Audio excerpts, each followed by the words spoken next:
The sky above the coastal city glowed with unfamiliar lights as silent shapes drifted like dark clouds across the horizon. People gathered in streets and on rooftops, watching with fear and wonder while emergency broadcasts repeated calm instructions. No one knew what the visitors wanted, yet the world felt the weight of history changing. Governments tried to communicate but received only streams of symbols that no system could translate.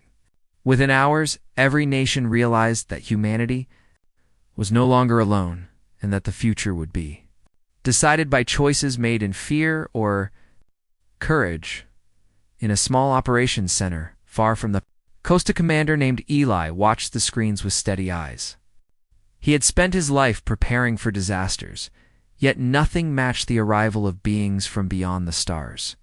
Reports flowed in from satellites and observatories confirming that the objects were vessels, not natural phenomena. Scientists urged restraint, while military leaders demanded readiness. Eli believed that panic would be the true enemy if it spread unchecked. He ordered teams to stay calm and observe every movement carefully.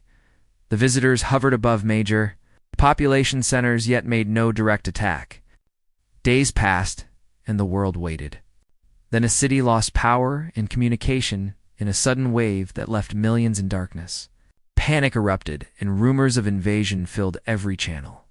Another city followed, and then another.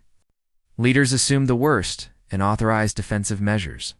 Humanity stood on the edge of war without knowing the intentions of the unknown. Eli argued that the shutdowns might be attempts at contact or study rather than aggression.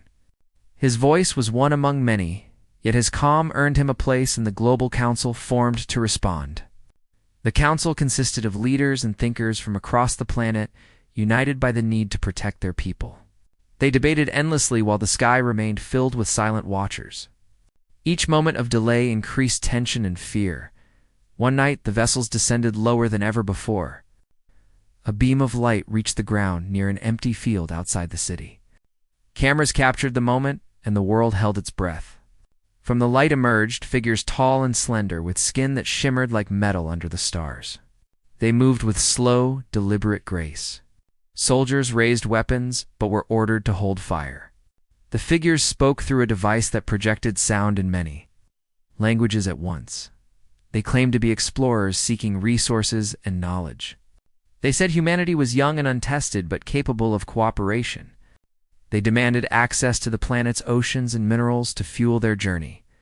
In return, they offered advanced technology that could solve many of Earth's problems.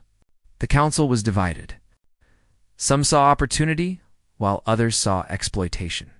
Eli sensed that the offer carried hidden risks. When negotiations stalled, the visitors changed their tone. They warned that refusal would be seen as hostility. Within hours, another wave of shutdowns struck critical systems around the world. Transportation halted, and hospitals struggled to operate. The message was clear: compliance or suffering.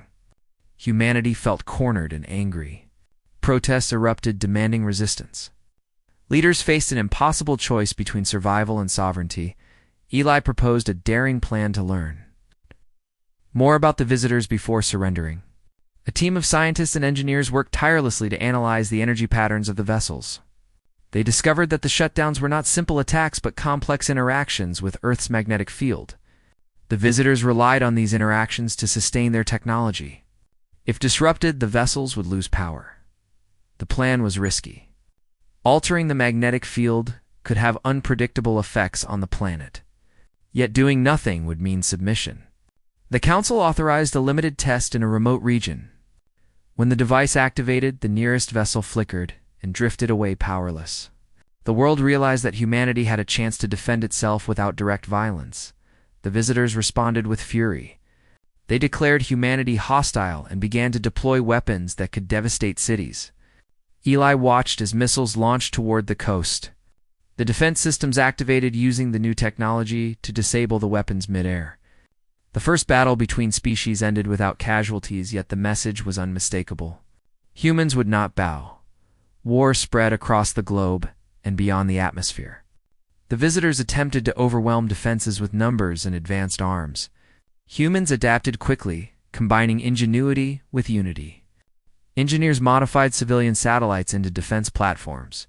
Scientists created shields using principles learned from the magnetic disruptions. Ordinary people volunteered to support the effort in every way possible.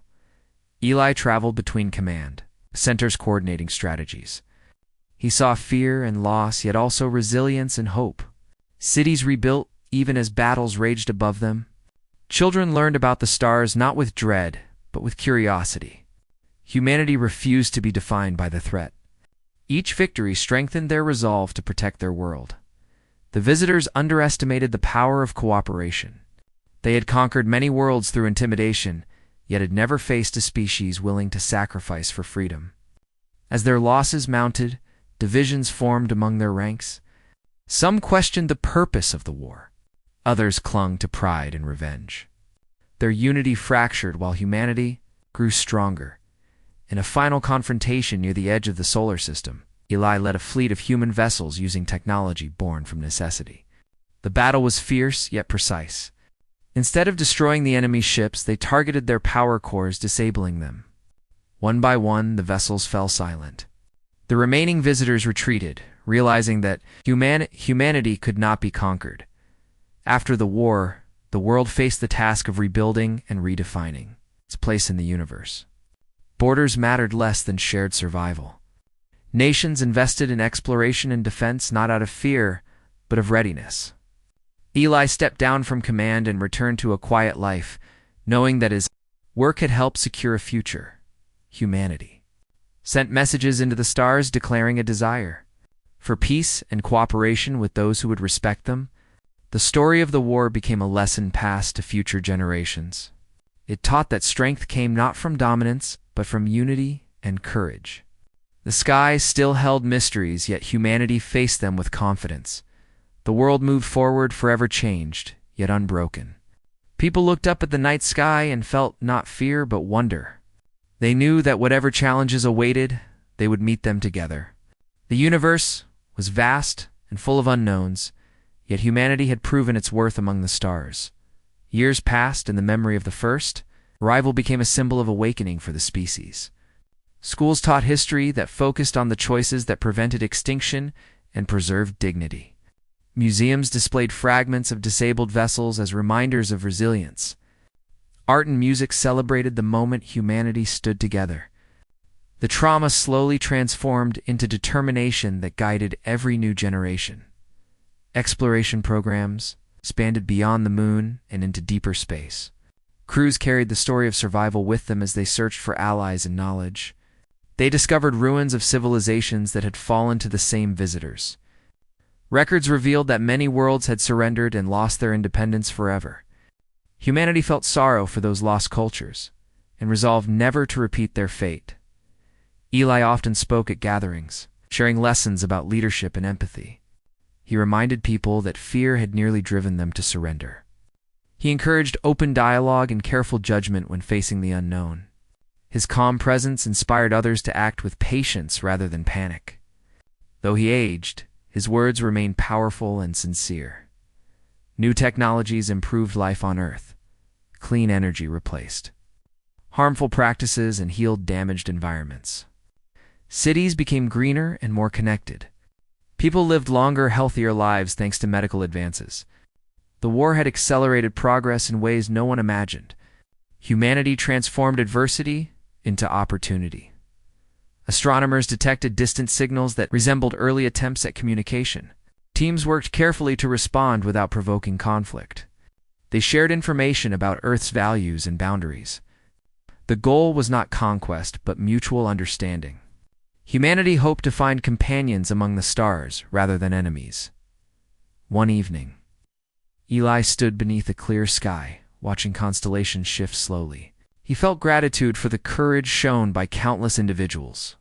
He believed that the future held challenges, yet also endless possibilities. The universe was no longer a threat, but a frontier waiting to be explored with wisdom and respect. The legacy of the war lived on in stories, told around fires and in classrooms. It reminded everyone that survival depended on unity and compassion. Humanity had faced the unknown and emerged stronger. They would continue to grow and learn, guided by the memory of what they had overcome. Communities around the planet formed councils dedicated to global cooperation. These groups ensured that no nation stood alone when facing external threats. Shared research centers welcomed thinkers from every culture. Language barriers faded as translation systems improved. The idea of a single human family became more than a dream. Children grew up hearing about the day the sky changed. They imagined heroes and sacrifices, yet were taught that ordinary people made the greatest difference. Farmers supplied food during shortages. Engineers restored power. Medics saved lives under pressure. Every role mattered. The story honored them all. Spaceports launched vessels carrying explorers toward D.